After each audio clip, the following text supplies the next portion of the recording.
Hello dear student, good morning. Computer class, जैसा कि कल हम आपकी क्लास में रैम के बारे में बताया। रैम होता क्या है, रैम से हमारे क्या फ़ायदे हैं, रैम हमारे मोबाइल में और कंप्यूटर में क्या फ़ायदा देता है, उससे रहने से क्या लाभ हैं। ठीक है, तो डियर स्टूडेंट, आप लोग नोट्स बनाते रहिए, क्योंकि बहुत ही मोस्ट इम्पॉर्टेंट पार्ट हम पढ़ा रहे हैं इस टाइम। जैसे कल रैम हमने पढ़ाया, आज हम आपको बताएंगे रोम क्या है। ROM, रोम क्या होता है, व्हाट इज़ रोम, रोम के बारे में। जैसे मोबाइल और कंप्यूटर बिना रैम के ठीक तरह से नहीं चलता है। यूँ कह लीजिए, ज़्यादा स्टोरेज नहीं, न ज़्यादा तेज़ चल पाएगा, न ज़्यादा ऐप्स आप चला पाएंगे एक साथ। ठीक है, काफ़ी सारी दिक्कतें होती हैं रैम के न रहने से। तो अब रोम क्या होता है, रोम कैसे काम करता है। जैसा कि हम लोग जो स्मार्टफ़ोन या कंप्यूटर इस्तेमाल करते हैं, रोम क्या है, पर रोम का मतलब कुछ और मत समझा जाए। जैसे आप समझ लें, लेकिन जब भी आप मोबाइल ख़रीदें तो तब ये शब्द ज़रूर आता है रोम, और कंप्यूटर में भी होता है। आप तो ये ज़रूर जानना चाहेंगे कि साइज़ मोबाइल में कम होनी चाहिए या फिर ज़्यादा होना चाहिए। जब आप मोबाइल ख़रीदते तो आप देखे होंगे कि इंटरनल मेमोरी 32 GB। जब भी मोबाइल ख़रीदा जाता है तो उसमें देखेंगे 32 GB इंटरनल मेमोरी होता है, लेकिन दिखता 29 GB या फिर इससे भी कम होता है। तो ऐसा क्यों होता है, होता 32 है, दिखता 29 है, ऐसा होता क्यों है? इसका भी जवाब आपको देता हूँ। रोम एक तरह के नहीं होते, ये दिन प्रतिदिन बदलते रहते हैं टेक्नोलॉजी के हिसाब से। तो देखिए, चलिए कुछ नया बताते हैं आपको। रोम होता क्या है और कितने प्रकार का होता है। रैम क्या है? रैम एक तरह की मेमोरी है। रैम एक तरह की मेमोरी है, जिस रोम एक तरह की मेमोरी है। ROM, रोम एक तरह की मेमोरी है, जिसके बारे में आपको पिछले आर्टिकल में मैंने बता दिया था, पिछले क्लास में मैंने बता दिया था। कंप्यूटर का प्राइमरी मेमोरी का ही हिस्सा है, कंप्यूटर का प्राइमरी मेमोरी का ही हिस्सा है। तो थोड़ा और याद दिलाता हूँ। कंप्यूटर में दो तरह की मेमोरी होती है, जैसा मैंने आपको पिछली क्लास में, डियर स्टूडेंट, आपको पिछली क्लास में मैंने बता दिया है प्राइमरी और सेकेंडरी मेमोरी के बारे में। तो लेकिन एक बार मैं और बताना चाहूँगा आपको, ताकि कायदे से और ढंग से समझ में आ जाए। तो प्राइमरी मेमोरी और सेकेंडरी मेमोरी दो प्रकार के होते हैं, एक रैम और दूसरा रोम। क्या? एक रैम जो कल हमने पढ़ा, और एक रोम जो आज पढ़ रहे हैं। ठीक है, इसका पूरा नाम है रीड ओनली मेमोरी। रोम का नाम है पूरा read, READ, only, ONLY, only, memory, MEMORY, memory. इसके नाम से ही पता चल रहा होगा कि इस मेमोरी में हम बस रीड कर सकते हैं। इसमें फिक्स्ड प्रोग्राम रहता है, या फिर परमानेंट मेमोरी बोल सकते हैं। इस प्रोग्राम को हम जब आसानी से बदल नहीं सकते। जैसे इसका सही जवाब है, जब आप कंप्यूटर ख़रीदते हैं तो उसमें BIOS प्रोग्राम पहले से ही रहता है। BIOS प्रोग्राम, BIOS प्रोग्राम पहले से ही रहता है। ये सिस्टम को ऑन करने में मदद करता है, ये सिस्टम को ऑन करने में मदद करता है। और इसके साथ BIOS कंप्यूटर और ऑपरेटिंग सिस्टम को लिंक करता है। तो ये वॉइस नए कंप्यूटर में पहले से ही रहता है और ये जिस मेमोरी में रहता है उसी का नाम है रोम। वॉइस जिस मेमोरी में जिस कंप्यूटर में पहले से ही रहता है और जिस मेमोरी में रहता है उसी का नाम रोम है। उदाहरण है फिर्मवेयर, मतलब FIRMWARE सॉफ्टवेयर प्रोग्राम है जो कि हार्डवेयर के साथ अटैच रहता है। और फ्रेमवेयर में जो प्रोग्राम है वो भी एक रोम चिप में रहता है।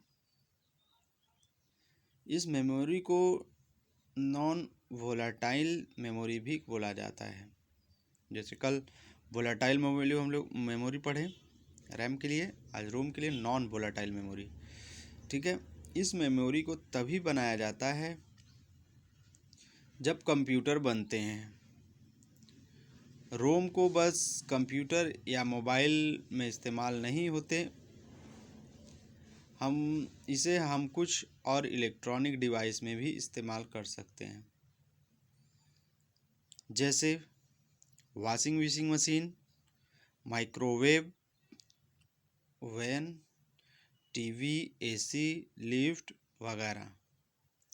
तो बदलते टेक्नोलॉजी की वजह से रोम के भी अलग अलग टाइप होते हैं। टाइप्स ऑफ रोम, रोम की क्या टाइप्स हैं, क्या विशेषताएं हैं, ये भी जान लेना बहुत ज़रूरी है। तो डियर स्टूडेंट ध्यान दें, जब रोम की विशेषताओं के ऊपर गौर करते हैं, रोम एक स्थायी मेमोरी या परमानेंट मेमोरी होती है। रोम एक स्थायी मेमोरी या परमानेंट मेमोरी होती है।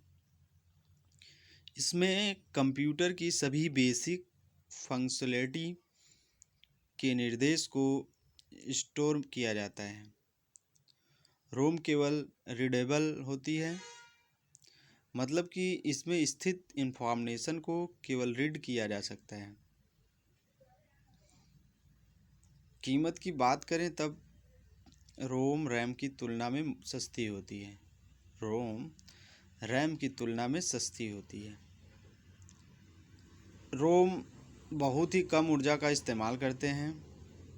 रोम बहुत ही कम ऊर्जा का इस्तेमाल करते हैं, वहीं वो बहुत ही ज़्यादा रिलायबल होती है। भी होती है। अब आती है बात types of ROM. Types of ROM, तो जैसे डाटा इंस्ट्रक्शन प्रोग्राम सबका मतलब एक ही है। डाटा इंस्ट्रक्शन प्रोग्राम सबका मतलब एक ही है, कंफ्यूज होने की बात नहीं है। टर्म प्रोग्राम्ड, इसका मतलब यह है कि ये बहुत सारे कमांड होते हैं जो कि एक टास्क करते हैं, जैसे एक सॉफ्टवेयर करता है। वैसे ही यहाँ पे कंप्यूटर ऑन करने का काम एक सॉफ्टवेयर प्रोग्राम करता है जिसका नाम है फ्रॉमवेयर, फायरवेयर, फ्रॉमवेयर, जो कि रोम में रहता है। वैसे तो रोम 4 प्रकार के होते हैं, मतलब रोम 4 टाइप्स होते हैं जो हम आपको बताते हैं, उसकी जानकारी देते हैं। पहला है एम रोम। पहला एम रोम, मतलब एम रोम का full form masked read only memory, MASKED, READ ONLY MEMORY। ठीक है, मास्क रीड ओनली मेमोरी। दूसरा है P ROM. P ROM, P मतलब प्रोग्रामेबल रीड ओनली, मतलब PROGRAMABLE,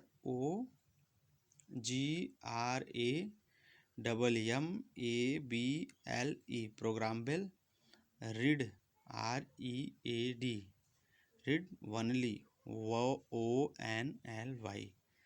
फिर आता है मेमोरी, MEMORY मेमोरी। तीसरा है ईपी रोम। तीसरा क्या है?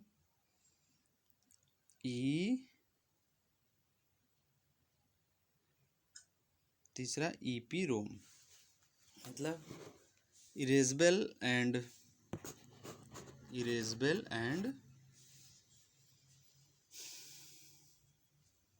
Programmable read only memory. Erasable ERASABLE erasable AND and programmable PROGRAMMABLE READONLY memory. ठीक है। अब आता है EEP रोम। क्या? EEP रोम। ठीक है। मतलब होता क्या है इसका? Electricity erasable and programmable read only memory. मतलब इलेक्ट्रिकल ELECTRICALLY। फिर ERASABLE